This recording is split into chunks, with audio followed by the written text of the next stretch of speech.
Hello, hello, and welcome to another episode of All of the Avengers. As you probably know, I am Van Allen Plexico, your host, and I am working my way through every issue of Marvel's Avengers, starting with issue number 1 from 1963, I think it was. And we're just going to go till I keel over dead, is pretty much the plan, or until we get to caught up. So, got a long way to go yet. Some episodes I'm joined by a guest or two guests in the case of our last episode where we did 16 and 17, The Old Order Changeth. This episode I'm going to fly solo because I don't think there's a whole lot to say about issue number 18. I could be wrong. We'll see as we get into it a little bit. Sometimes I find things that I hadn't expected to talk about, but let's go ahead and do that. First, though, I want to go ahead and thank our patrons that keep this show going. We are pretty much down now to a bare minimum, scraping along. So if you would like to join in and become part of the show and be thanked for it, we sure would appreciate it. Our current patrons include MVP, Captivating Kathy Bright, No One Fights Like Gaston, Earl Ricks, David Wright, and Emmanuel Seaman. All of you folks are very much appreciated. So come on to www.avengersassemble.net, www.avengersassemble.net. If you haven't been there already, it's the website that's been there for nearly 30 years now, unbelievably. And join in the family, be part of the fun. All right, let's go ahead and bring up this episode's issue where I share the screen and get me off of here. There we go. Okay. So this issue is number 18, which I believe was published July 1st, 1965, I think is correct. And the cover does involve Jack Kirby along with, I believe, Dick Ayers. But this is going to be, I believe, a Heck joint, Don Heck. Yep. All right. This is another one of those, by the way, where we have a splash page that is later in the story. You know, there's really kind of two kinds of well, there's really three, I would say, three kinds of splash page that Marvel tends to do. One is the flashback splash page that shows you something that happened previously in the story, like last issue, to kind of bring you back up to speed of where things left off. And that would obviously be more effective in a part 2 or part 3 or part 4 of a story. This is actually a standalone issue, so there's not going to be any flashback. Another version of it would be the sort of flash forward, which is what this is, where we see something that's going to happen later in the story. I like that a lot. I mean, I write a lot of my novels and short stories that way, where I start out with an exciting scene and then say, well, how did we come to this? You know, what happened to bring this about? That way you don't have to slowly build up to the excitement. You start with some excitement and then kind of work your way back up to it.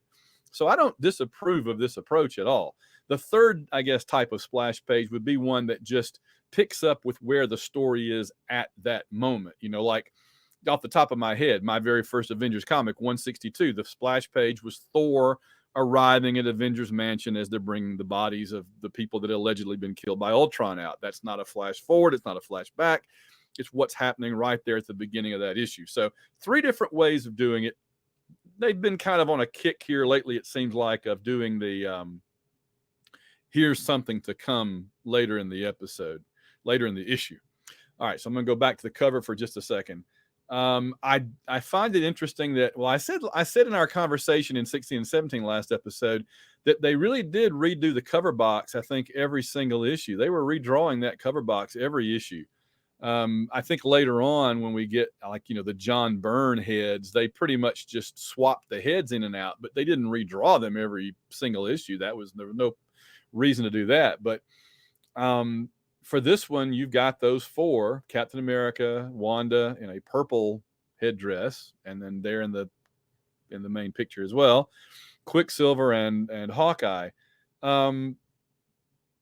That's the first thing that jumps out to me on this cover is, what is the deal with Wanda's outfit? She's got red leggings and like a red body stocking, and then a purple outfit, purple headgear, purple gloves, purple cape. I'm not sure. I mean, she looks more like Magneto almost. I'm not sure where they were going with that. I remark almost every episode now that we don't get a credit for the colorist, and maybe the colorist, maybe that's a good thing for the colorist on this issue, that we don't know who messed it up like this. But a nice picture of the Commissar with his big sword slashing at Hawkeye. I mean, well, at Quicksilver and Captain America. He's deflecting Hawkeye's arrow. It's kind of combining the battles we're going to see later. So we get it here, and we get it again on the splash page. And again, I want to point out, we have this banner below the Avengers logo. We have this banner: Captain America, Hawkeye, Quicksilver, the Scarlet Witch. That's an interesting touch too. I don't think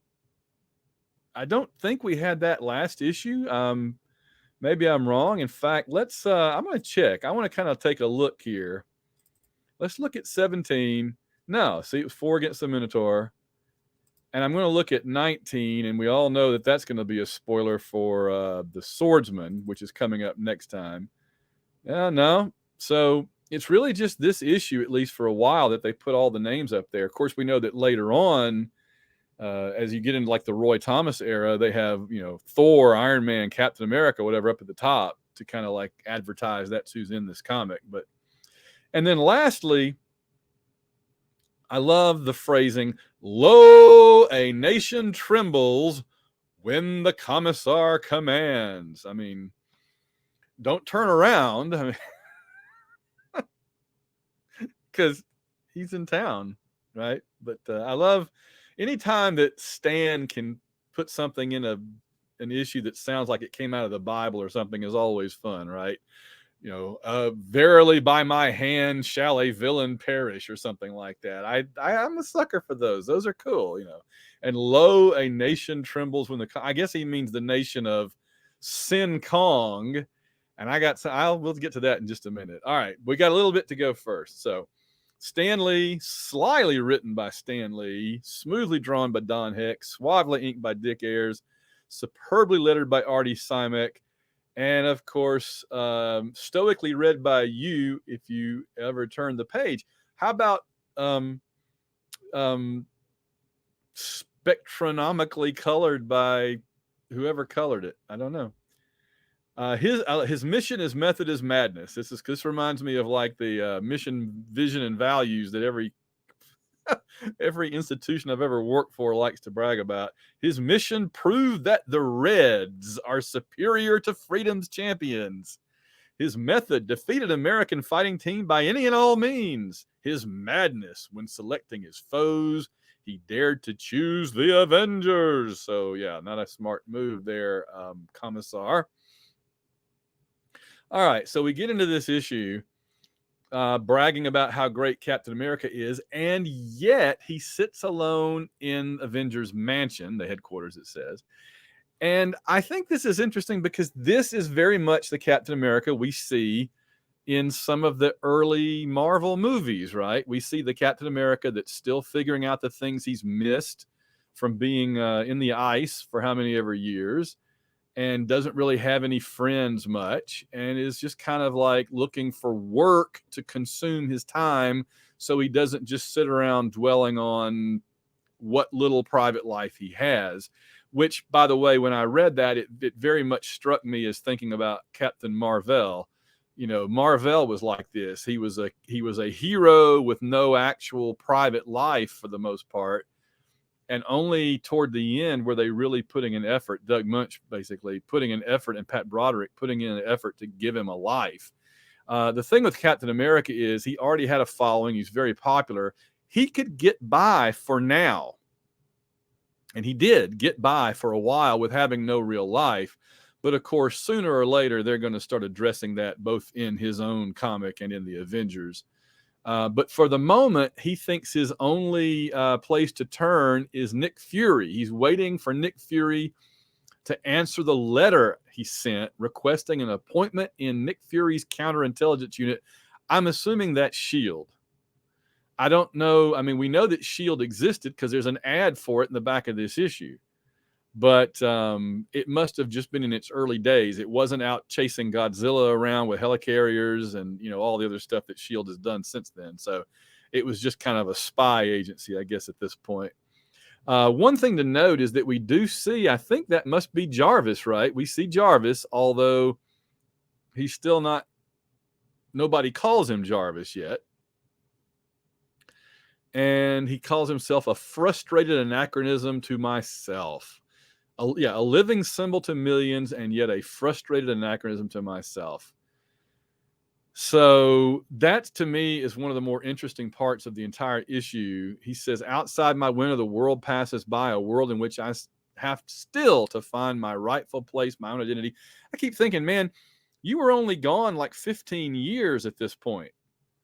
You know, imagine Captain America now, who's gone like, what, 60 years or something? So you didn't miss that much, Steve. I mean, 15 years is a lot, but man, I mean, lighten up. But he says, I dare not desert the Avengers, for I'm needed. Into my hands the torch has been passed. A little JFK there. Though Iron Man, Thor, and this is something I definitely wanted to mention. So he mentions who's left the team. See if anything jumps out at you here. Though Iron Man, Thor, and Giant Man have left our ranks, I must remain to guide the three who have replaced them.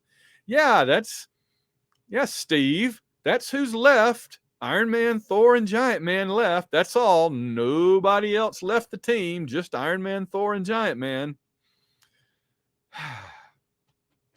Nobody else. No fourth member that was there from the beginning. No fourth member that was there longer than you've been. Okay, smart guy. So yeah, why I wonder, why would you leave Wasp out, Cap? Why would you leave the Wasp out? I don't know. Can't imagine. Meanwhile, I guess upstairs in the residence, the new members, Quicksilver and the Scarlet Witch. Quicksilver is watching television, and he's watching the circus acrobats on TV. I don't know what show he's watching that he's seeing circus acrobats. And Wanda's like, the circus, always the circus. But I have something for you, Pietro. I have 2 tickets for 12th night at the theater. Well, I have 2 tickets to the circus. And so what do? She goes to see 12th night, I guess. Looks more like Gone with the Wind, but okay. And he goes to see the circus that he was just watching on TV. And I love this picture that Don Heck gives us of Pietro in a suit and tie. I mean, he looks really nice. He's all dressed up in dark suit and tie, sitting among other guys in suits and ties, watching the circus. I'm thinking this must be like the most upscale circus that's ever come through town. I don't know what people did in 1965. I wasn't around then. I know that in the mid 70s, I went to a couple of circuses, and I don't remember people being in suits and ties, but I mean, whatever. And then we have the inevitable accident with the trapeze artist, and Pietro wishes he could be up on the trapeze, except that if he did, he apparently couldn't control his speed, and so people would suspect he was a mutant. They wouldn't suspect he was a superhero who got bitten by a radioactive, race car or something. This is one thing that I've never understood about how Marvel treats the X-Men and the mutants in that part of their universe. In every other corner of the Marvel universe, when somebody has superpowers, they become a celebrity. Thor, the Fantastic Four, Spider-Man to a certain degree, depending on what J. Jameson's saying that day, right? Daredevil. Anybody who gains powers in anywhere in the Marvel universe becomes a celebrity, unless they are in or involved with the X-Men, in which case they are immediately understood to be and identified as mutants, and therefore must be feared and hated. That's just never made any sense to me. It's like, I feel like that should be a separate comics universe. There should be a comics universe that just has the mutants in it, which is about what Marvel was in the mid-90s, let's be honest. But there should be a Marvel universe that just has the mutants in it, and anybody with powers is thought to be a mutant and is feared and hated. And then there should be another Marvel universe which is like, superheroes are celebrities and beloved and rock stars. I just don't see how you can do both. The only way I could see that you could do both is if mutants looked like the Beast, like they all looked monstrous. Because then, because even but I mean, even the Thing is a celebrity. Nobody looks at well, I know that there are scenes here and there in the Fantastic Four's history where people go, the Thing, oh God, it's a monster, ah. But I mean, pretty much for the last 30 years of the Marvel Universe, our time wise, people see the Thing and they're like, oh, Ben Grimm, the Thing, yo, what's up? Hey, let me buy you a beer, Benji. Wow, you're cool. That's kind of the thing. Even the scariest, the Fantastic Four, is still a rock star, a celebrity. But yet the mutants, even when they look like Pietro and Wanda, very attractive young people here, they are still treated like monsters.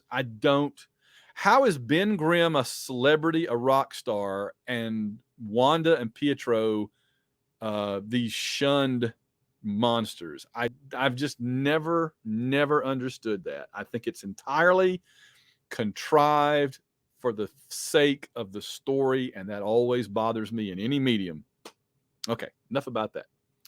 So Pietro has to go rescue the falling acrobat, trapeze artist, but he cleverly uses his speed to keep anybody from seeing him, and they make it look like the circus had a trick going all along.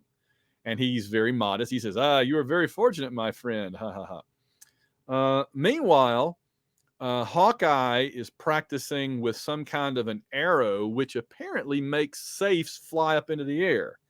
Now, that's cool as far as it goes, but he says at the end, now I'll send a moving crew to replace the safe. I want to know, where and when does that thing come down, and how many people does it kill? Did Hawkeye just commit manslaughter in his second or third issue as an Avenger? That just doesn't seem safe to make safes go flying up. Maybe the Stilt Man caught it. I don't know. It's like, thank you. All right.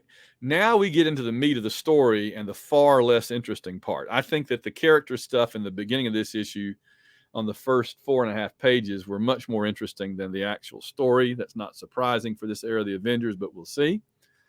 So this issue now turns into anti-communist, I don't want to say propaganda, because propaganda kind of implies that it's not true. And I don't think anything in here is necessarily, slanderous and made up. It's just a caricature, right? This issue is designed to caricature a communist country, clearly Vietnam, at a time when they really weren't allowed to say Vietnam. And by the way, this issue was created in the early months of '65. So the United States had either not gotten boots on the ground in Vietnam yet, in terms of foot soldiers. I know that we had 20,000 advisors and CIA and whatever there. I'm well aware. I teach modern American history in college. But we didn't have boots on the ground, right? We didn't have 500,000 drafted kids, average age 19, crawling through the swamps, not yet.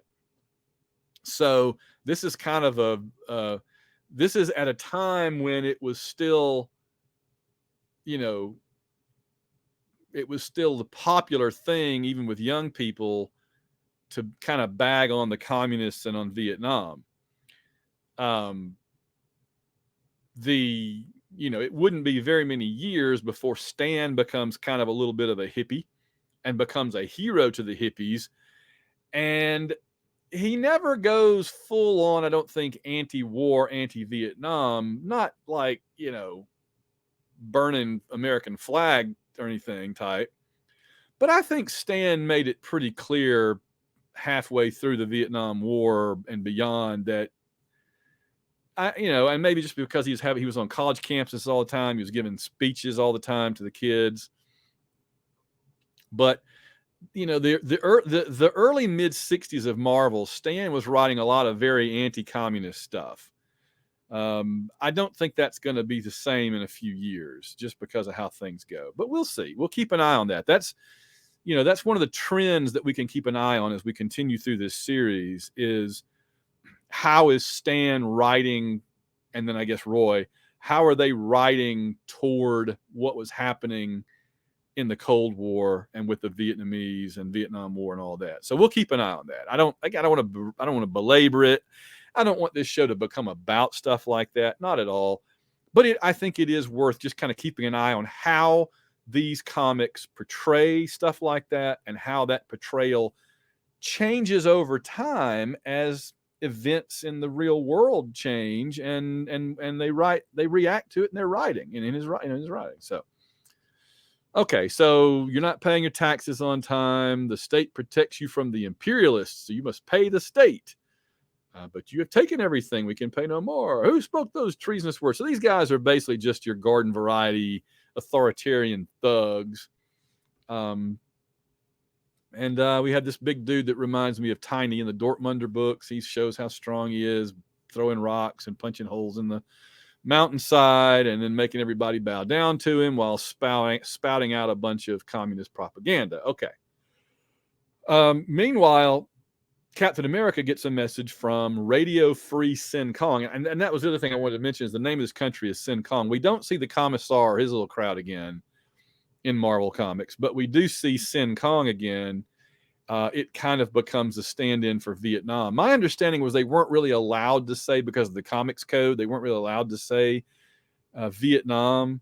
So Sin Kong kind of, I don't know where Stan got that name, but it kind of combines the Viet Cong with Sin. So sure, it works, I guess. So Cap decides that going over and scoring a big victory in the Cold War against the Reds, and again, I don't think they say communists anywhere in here. They just say the Reds, but we understand who that is. Scoring a big victory against the Reds might put him in big with Nick Fury. And by the way, and we get the little balloon caricature of Nick Fury there over Cap's head, like a guardian angel. I do like the idea that we've been talking about how Rick Jones keeps trying to impress Captain America to join the Avengers. And now Captain America, who is an Avenger, wants to impress Nick Fury so he can join S.H.I.E.L.D. So everybody's trying to impress everybody else up the food chain. So Captain America falls for this trick and sets his foot into a trap. I didn't mention, by the way, the depiction of the Vietnamese by Don Heck and Dick Ayers. It was 1965. It's not good. We understand that, but that's just, there it is. So, yep. So we discover here that the Avengers have various ways of contacting each other. When Cap pushes the Avengers Assemble button, apparently, Wanda has like a pin or brooch that alerts her. Hawkeye has like a Legion of Superheroes flight ring or Flash costume ring that alerts him. And Quicksilver has an Apple Watch back in 1965, clearly. It takes exactly 1 hour for them to get there and be briefed by Cap. And Hawkeye immediately becomes a big jerk again, as I keep saying. Cap has just briefed them on the mission, and Hawkeye's reaction is, "Come off it, glamour pants. We're not kids. We get the message." Cap, just punch him. Please, just punch him. I can't. Hawkeye's the biggest pain in the butt. Why did anybody enjoy Hawkeye having this attitude back then and talking that way to Cap? I don't understand it. I mean, maybe it's that I grew up after Vietnam, after the hippies. And so I don't think of Captain America as representing, the establishment and the man, and we got to stick it to the man and talk back to him and everything. Maybe that's what the baby boomers that were reading this back then thought. But as a proud member of Generation X, I don't get off on this same, power trip of talking back to the man. I respect Captain America. I'd appreciated him calling us in and giving us a briefing. And if one of our other members said, "Come off it, glamour pants. We're not kids. We get the message," I'd punch that dude. Where's your fancy arrow now, Hawkeye? Boom. Come on, Quicksilver. Wanda, do something. Yeah, and in fact, Quicksilver does say, "Hold your tongue, Hawkeye. We do not get the message." But then the reason he says it is not because it's unclear. It's because he literally doesn't understand why are we dealing with international affairs. And if and Hawkeye kind of steps up and says, look, if Cap thinks it's important, then we should do it. And Quicksilver's like, yes, if we're going to do it, we'll all do it together, but they're still not super happy about it. And lest you think Hawkeye is becoming nice here by backing Cap up, on the very next page when they're flying the jet, again, I don't know what jet this is, Hawkeye, I appreciate the support you gave me when... Stow it, pal. I just wanted to prove that anyone can act like a square if he works at it. All right, so what I'm taking from that is, well, again, A, Hawkeye's a big jerk. But B, I think Hawkeye was backing up Cap, and he just can't admit it, so he has to go right back to being a smart aleck again. All right, so they land the jet apparently right there at the Sinkong main airport, the airdrome, and walk right into the clutches of the communists, the Reds. And Cap gets off the plane and says, it looks bad. They were expecting us. Well, yeah, maybe you should have landed somewhere out of town and infiltrated rather than just landing in the main airport dressed like an American flag, but do as they say for now. We'll have to play this by ear. We get our bearings, Cap says. So they're taken to the headquarters and they're waiting to see what's going to happen. They get sealed in with metal plates. Hawkeye uses some kind of an explosive arrow a blast arrow to get them out of there and take out, and then Cap uses his shield to take out the bad guys. Wanda uses her hex power to make their guns not work, the enemy's guns. Quicksilver knocks people out as well. They take out like the whole army. But then the Commissar and company resort to the old kidnap the woman and force the men to do their bidding. So they kidnap Wanda, and they see her down here blindfolded where she can't use her powers, but then they get gassed, and they wake up, 3 of them in front of the Commissar. He is in town now. And Wanda is now being held captive. Now, I was all prepared at this point in this story to go off on Stan once again, having, quote unquote, the girl be the hostage while the guys get to, do the action. And it's true to a point. It is valid, but things are going to change. So just hold off. Just wait and see. All right. So basically the Commissar is going to fight each one of them one by one to prove that redism, whatever his politics are superior to the capitalist. I don't know why they can talk about capitalism and democracy, but they can't talk about communism. But anyway. Maybe the Comics Code people were afraid if you mentioned communism, you'd be saying something good about it, and they couldn't have that. So I don't know. Anyway, so Captain America fights the Commissar and has his shield taken away and loses. Wow.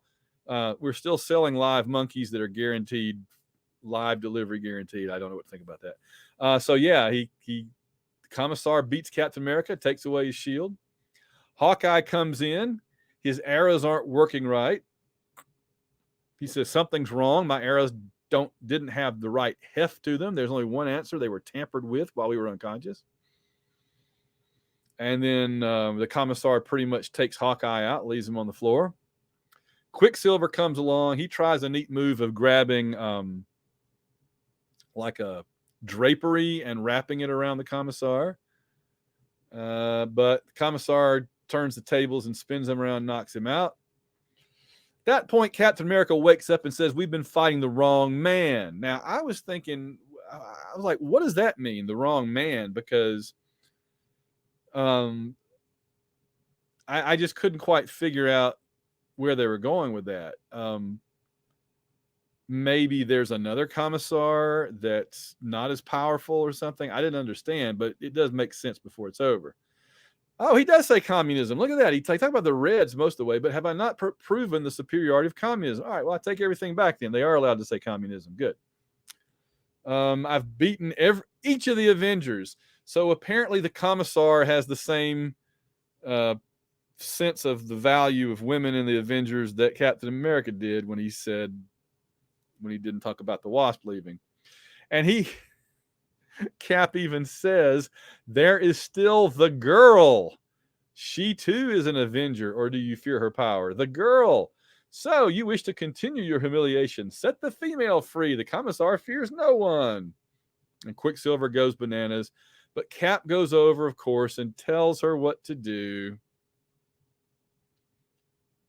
And the first thing, of course, that she notices is that Major Hoy disappears behind the drapes. I thought he pulled the drapes down while you do the fighting. It's no concern of yours, woman. Oh, I think it is. By the way, we're just now getting to the main event, right? Wanda versus the Commissar. And guess what? We're on the last page. And remember, I talked about this the last couple of episodes. Episodes of this program. That it's like they don't space things out properly, and when they get to the end, Jack did it this way, and Don Heck does it this way. They get to that last page and have to squeeze everything in. So, like, you can go back a few pages. This page has 5 panels.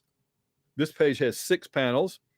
But now the next to last page actually has 10 panels, and the last page has 10 panels. So we get 20 panels of story in the last 2 pages of this issue. That, to me, seems like a pacing problem, especially since you'd think you'd want the big reveal of who you thought was the villain, the Commissar, to be more like a splash page and less like one little panel out of 10.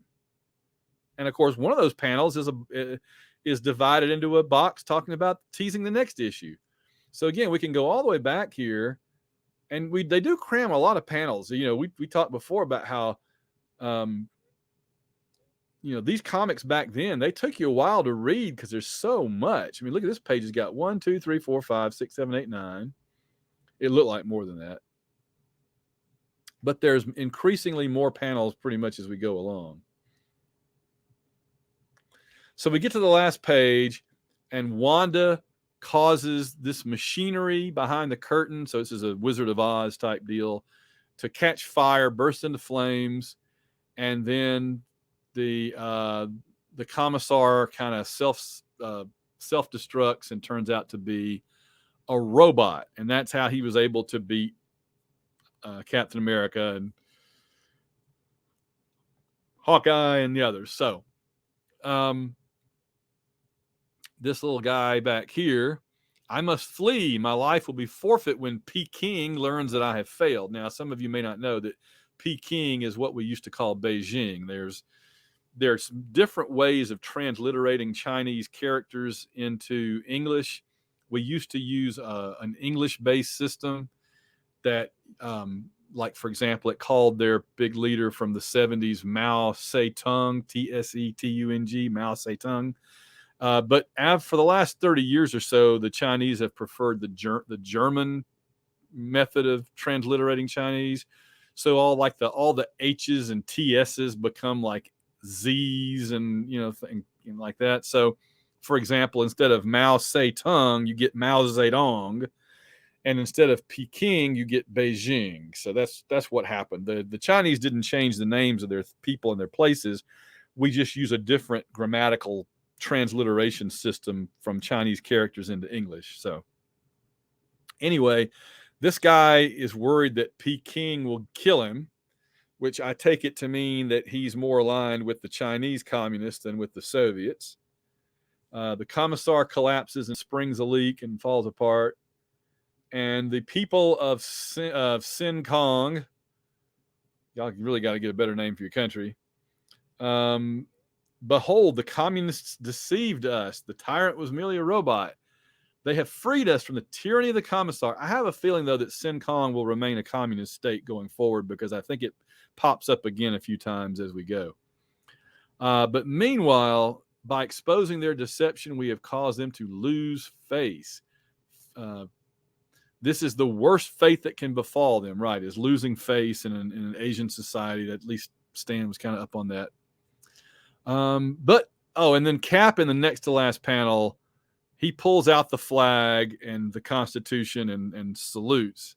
Cap says, "Be always on your guard. Their goal is nothing less than total world conquest and world enslavement. Only constant vigilance and devotion to freedom can stop them. And remember, the Avengers always stand ready to do their part." So the Avengers are always ready to fight communism. That's nice. That'll be interesting when we get to Vietnam.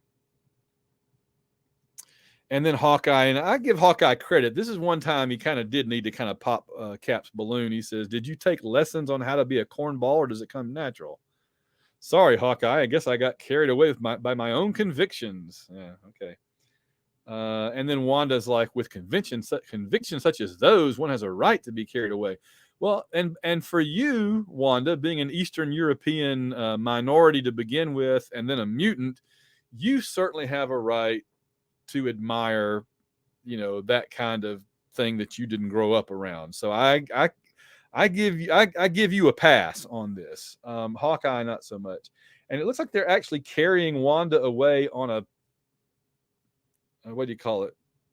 One of those where they have like a big, like a raft being carried by guys' shoulders, and she's sitting up on top of it. So, and Quicksilver says, "And speaking of being carried away, I hope Wanda does not expect such service upon her return to America with us." And by that I mean being carried around on guys' shoulders. So this is what I meant when I said that you think you know where this is going, where Wanda's just the hostage, but she ends up basically being the only one that can win. She defeats the robot, exposes the villain, and makes him run away. So, good job, Wanda, and good job, Stan, to not be as predictable as I was afraid you were going to be. And then we get another one of these little tune in next month blurbs where Stan doesn't know what he's going to be writing next month. So he just basically says, "Tune in next month." All right. So that was the Commissar. What was it called? When the Commissar commands. And we do have a very big issue coming up next time. I'll quickly go through the back here. We have some house ads for Amazing Spider-Man, Thor, Journey into Mystery Thor, Sergeant Fury and his Howling Commandos, interestingly enough, and then Fantastic Four. So maybe the S.H.I.E.L.D. book wasn't around yet. Maybe they changed Sergeant Fury to Nick Fury, Agent of S.H.I.E.L.D. I'm not as up on that part of Marvel history as I should be. I didn't plan ahead to even research it. But anyway, yeah, it's still Sergeant Fury here. I'm not sure where. I guess Nick Fury, Agent of S.H.I.E.L.D. was popping up in other comics at that time. I do love that Avengers shirt, the little white shirt with Captain America, Hawkeye, Pietro, and Wanda. And yeah. All right, and then let's see. We have a double letters page, but I looked through it, and two things. One, there's not really anybody of interest that I wanted to mention, and then two, they say at the top, as these words are written, there still hasn't been time for us to receive your mail commenting on our new Avengers lineup. So we have to think that next issue we're going to get two very important things. One is the first appearance of the Swordsman, and the other may be some letters about the changeover of the lineup in issue number 16.